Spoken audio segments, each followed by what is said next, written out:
Last week I mentioned about the FAA in the United States given the go-ahead to use mobile phones and Wi-Fi devices on flights, and I said that perhaps it's the worst kept secret that you can actually operate these pieces of equipment without any problems.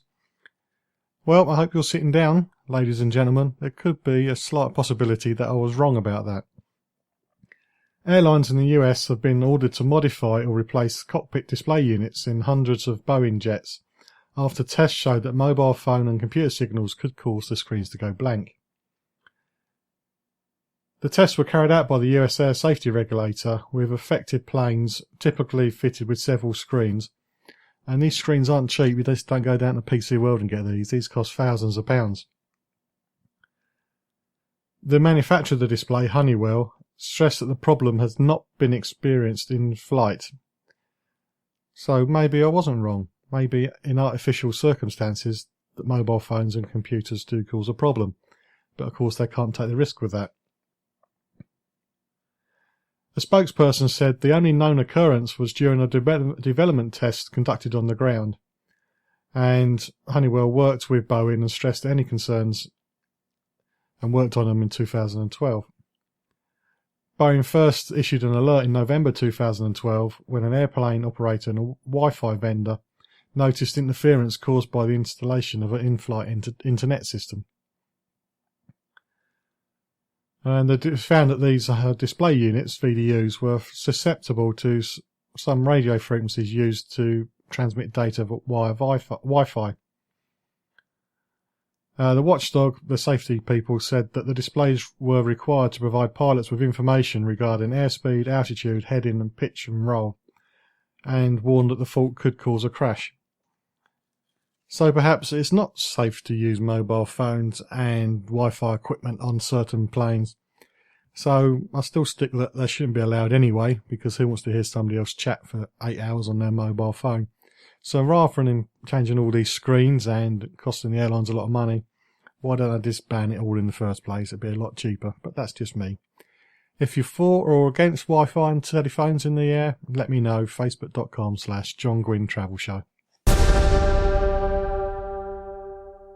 Now from one of these you couldn't make it up stories, although it is tragic, so it's not to be taken the mickey. It's just when I saw the headline I thought, seriously, could this really happen? But anyway, police in Miami are investigating the death of a cruise passenger on a ship that was docked at Miami port. The man plunged to his desk after climbing the ship's mast. The Carnival Ecstasy had just arrived back from a Caribbean cruise when the incident took place. The mast is part of a restricted zone with signs warning passengers not to enter, said the spokesperson for Carnival Cruises. It is thought that the 20-year-old man from North Carolina, who has not been named, fell onto the deck from a height from around about 20 feet. And the on-board medical team responded before Miami Fire Rescue could. He was later taken to the hospital where he died. The police say they did not suspect any foul play. It does look like it was an accident. But why he decided to climb the ship's mast, I don't think anybody will ever know. One country that has suffered from a downturn in tourism due to internal difficulties and to maybe the advice given by the Foreign and Commonwealth Office for Travellers, or the FCO. But there's been a little bit of good news because the FCO has relaxed travel advice to the Kenyan capital, Nairobi, and it's removed warnings about travelling to township or slum areas in the city. Advice from the FCO advising travellers from visiting these areas has been in place since 2007, when there was some elections, and it always gets a little bit disruptive when there's elections in Kenya, it seems. And Kenya has also said that travel warnings from Western countries are seriously affecting its economy. And by relaxing this advice, that means that Nairobi is now in line with other cities that are comparable around the world. However, though, recent terrorism concerns means there's still a number of warnings from the FCO that still remain in place, including cautions against travelling to the Eastleigh suburb, as well as 2 sections of the coast and areas within 40 miles of the Somali border. The Foreign Office is still advising against all but essential travel to the Garisara District, Eastleigh, Mombasa Island, Lamu County, due to the high risk of terrorism and kidnaps. So it's one of my favourite countries I've ever visited. The people are great there, and hopefully all the problems will be sorted soon, and it'll get all the tourists coming back to see the wildlife and to experience the beaches. But we'll just have to wait and see. With all the talk of an extra runway being needed for the southeast of England, it's easy to forget how much capacity there is in the country for flights, and how some airports aren't running to their full potential. One example is Blackpool Airport. Blackpool International, I'm not sure if any of you knew there was a Blackpool International, but there is, but maybe not for much longer. They've announced that unless a buyer comes forward by October the 7th, they're going to be closing it down. On the 28th of August 2014, Blackpool announced their intention to find a buyer for the airport. The airport operations have been making a loss for a number of years, and they were exploring a number of options in an attempt to secure the future of the airport. So far, nothing's come up to save it, so it does look like it will close on the 7th of October. But as I mentioned earlier in the show, I do get things wrong, so you never know. Something may come along and save it. At the moment, it's run by Balfour Beatty, who bought the airport in 2008. And in 2007, there were 550,000 passengers. But last year, that dropped to 263,000, which is quite a drop. So perhaps instead of looking for an extra runway in the southeast of England, as I said before, they should look at all the other airports and redistribute the flights and just improve the network between the airports so people can get from one to the other quite easily without flying. But I'm sure that probably never happen, so instead just stick an extra load of tarmac down near London somewhere. If you've ever travelled from Blackpool Airport, please let me know what it was like, because I've never been. Facebook.com/John Guinn Travel Show, and let us know what Blackpool Airport was like.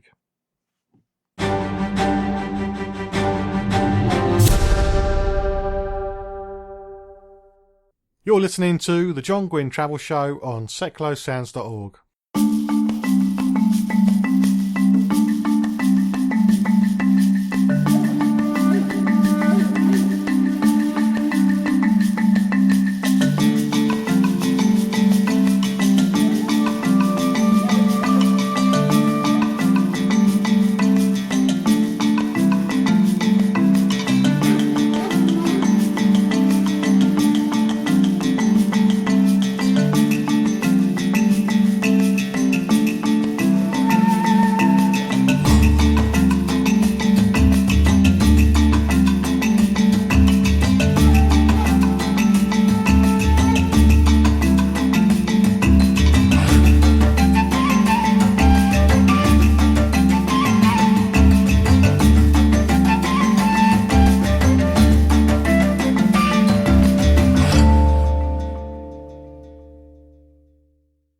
Well, that's the end of another John Guinn Travel Show.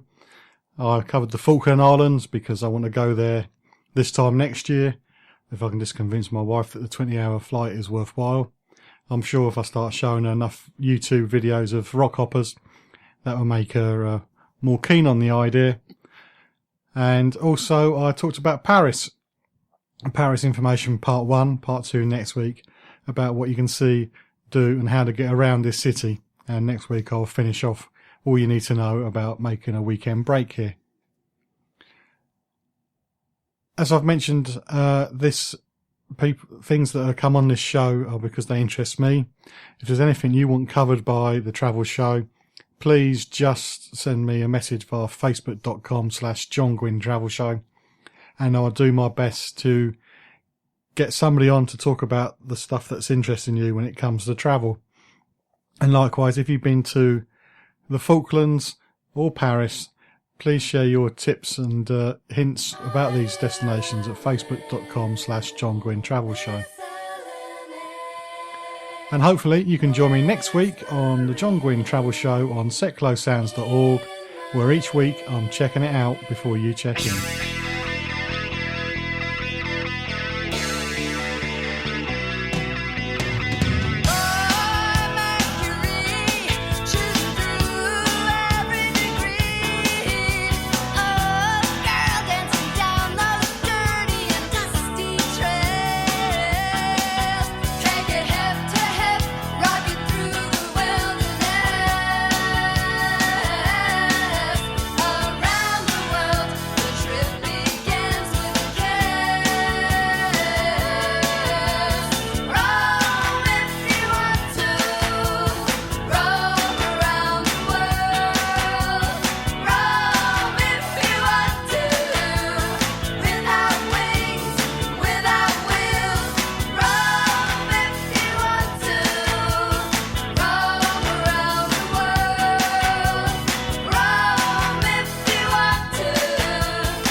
MK Pulse proudly sponsors Seclo Sounds. MK Pulse is Milton Keynes' local magazine, bringing helpful information on food, health, fashion, money, travel, culture, and much more to 66,000 readers every month. Plus news, views, and what's on from around the city. If it's happening in Milton Keynes, it's in MK Pulse, and it's available online at www.mkpulse.co.uk. MK Pulse and Seclo Sounds, the heart and soul of the city.